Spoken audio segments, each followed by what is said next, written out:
Hi everyone, स्वागत है आप सभी का हमारे यूट्यूब चैनल सेफ्टी टेक में। हम आ चुके हैं हमारी नेक्स्ट वीडियो लेके। ये वीडियो हमारी होने वाली है लीगल रिक्वायरमेंट्स के बारे में। कुछ ऐसी लीगल रिक्वायरमेंट्स जो एचएससी प्रोफेशनल यानी सेफ्टी ऑफिसर को जानना बहुत जरूरी होता है। तो बने रहिए हमारे साथ एंड तक इस वीडियो के। और हाँ यार, अगर आपने अभी तक हमारे चैनल को सब्सक्राइब नहीं किया है तो प्लीज यार सब्सक्राइब कर दो और बेल आइकन को जरूर प्रेस कर देना ताकि हमारी वीडियो की नोटिफिकेशन आप तक जल्द से जल्द पहुंच सके। लीगल रिक्वायरमेंट 10 ऐसी कौन कौन सी लीगल रिक्वायरमेंट्स है जिसको जानना एक एचएससी प्रोफेशनल्स यानी सेफ्टी ऑफिसर के लिए बहुत ज्यादा जरूरी होता है। तो सबसे पहले fencing of machinery and machine guarding, second hoist and lift, third lifting tools and tackle, fourth safety officers की requirement, fourth on site emergency plan, fifth mock drill requirement, sixth safety committee meeting, next permissible limit of chemicals, next notification of accidents, अगर कभी कोई accident हो जाता है तो हमको कहां कहां रिपोर्ट करना है, और लास्ट फ्रीक्वेंसी या सेवरिटी रेट। इसके बारे में जानना हमको बहुत जरूरी होता है। तो हम वन बाय वन चर्चा करेंगे एक एक लीगल रिक्वायरमेंट्स के बारे में। तो जैसा कि हमने पहले आपको बताया, fencing of machinery. Fencing of machinery मतलब machine guarding as per section 21 of factory act 1948। उसमें ये मेंशन है, अगर कोई भी रोटेटरी पार्ट आपके साइट पे आपके प्लांट में इंस्टॉल्ड है तो उसका जो रोटेटरी पार्ट्स है, रोटेटरी इक्विपमेंट्स है, वो प्रॉपरली गार्डेड होने चाहिए जिससे कोई भी इंट्रैपमेंट की इंजरी ना हो। सेकंड जो हमने आपको बताया था, होस्ट एंड लिफ्ट। आपके प्लांट में या आपकी जॉब साइट पे कोई भी लिफ्ट या होस्ट इंस्टॉल्ड है उसको टीपीआई करवाना, थर्ड पार्टी इंस्पेक्शन करवाना, जो कि एक लीगल रिक्वायरमेंट है।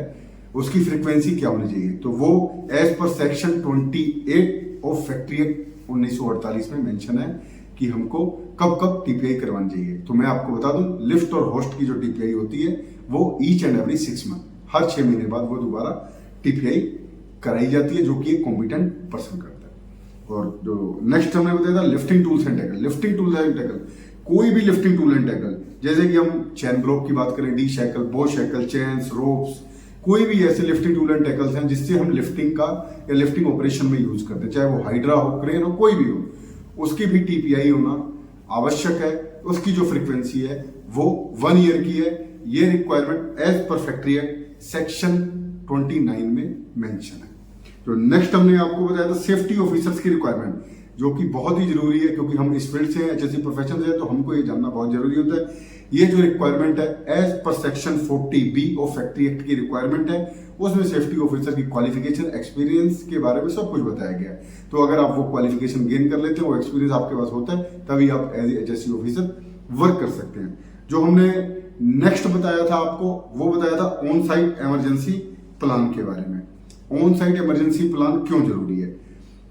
फैक्ट्री एक्ट के सेक्शन 41B में ये मेंशन है कि जो भी इंडस्ट्री अगर वो हजार्डियस प्रोसेस करती है वो अपना on site emergency plan develop करके रखेगी। उसके अंदर उस प्लांट में से रिलेटेड हैजार्ड्स और उनसे कैसे बचाव किया जाए, ये सब चीजें उसमें मेंशन करनी है।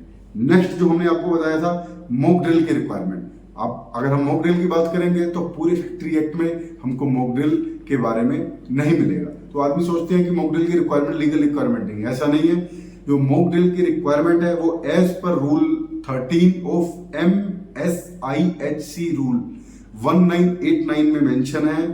MSIHC रूल क्या होता है? The manufacture, storage and import of hazardous chemical rule 1989। इसमें रूल 13 के 4th नंबर जो पॉइंट है उसमें मेंशन है, the occupier shall ensure that a mock drill of a on site emergency plan is conducted every 6 month. हर 6 महीने के बाद मॉक ड्रिल कंडक्ट होनी चाहिए। नेक्स्ट टॉपिक जो हमने आपको बताया था, वो बताया था सेफ्टी कमेटी मीटिंग के बारे में। ये बहुत ही जरूरी एस्पेक्ट है, ये एक एचएससी प्रोफेशनल को जानना बहुत जरूरी है, क्योंकि सेफ्टी कमेटी मीटिंग जो होती है उसमें 50% जो मेंबर्स होते हैं वो क्लाइंट साइड से होते हैं, 50% जो होते हैं वो वर्कर साइड से होते हैं। उसमें हम अपनी बात खुल के रख सकते हैं और जो भी इश्यूज आते हैं हम वहां पर डिस्कस कर सकते हैं, और उन इश्यूज पे जो कंपनी होती है वो स्ट्रिक्ट एक्शन लेती है।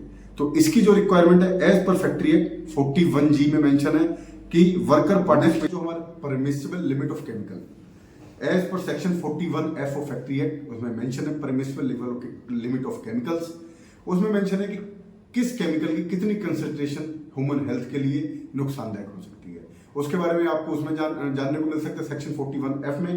नेक्स्ट जो हमने बताया था आपको notification of accident as per section 88 factory act में ये मेंशन है, अगर कभी कोई दुर्घटना आपकी साइट पे या प्लांट में हो जाती है तो हमको किस गवर्नमेंट बॉडीज को किस टाइम लिमिट के विद इन रिपोर्ट करना है, इसके बारे में आपको सेक्शन 88 में जानने को मिल जाएगा। और नेक्स्ट जो हमारा फ्रीक्वेंसी और सेवर्टी रेट, जो कि बहुत ही ज्यादा जरूरी और रोज हमारे काम आने वाला एक टॉपिक है, इसको कैसे कैलकुलेट करना है और ये क्या होता है, इसके बारे में फैक्ट्री एक्ट में आपको कुछ नहीं मिलेगा। इसके लिए मैं आपको एक IS कोड बताऊंगा, IS 3786 1983 1983 का ये IS कोड है 3786।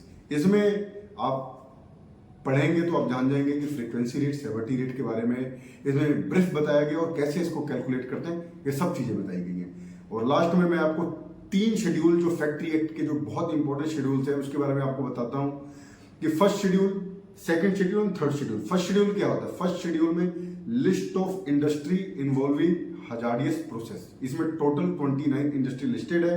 सेकंड शेड्यूल जो हमारा है वो permissible level of certain chemical, जो कि हमने अभी आपको बताया परमिसिबल लिमिट ऑफ केमिकल, उसमें टोटल 117 केमिकल्स की परमिसिबल लिमिट बताई गई है। और third schedule list of notifiable disease, कौन से ऐसे डिसीज हैं जिसको आपको नोटिफाई करना है लीगल बॉडीज को, गवर्नमेंट बॉडीज को। तो आई होप आपको ये वीडियो बहुत अच्छी लगी होगी। ऐसे ही और वीडियो सुनने के लिए, जानने के लिए हमारे चैनल को सब्सक्राइब कर दो और बेल आइकन को जरूर प्रेस कर दिए।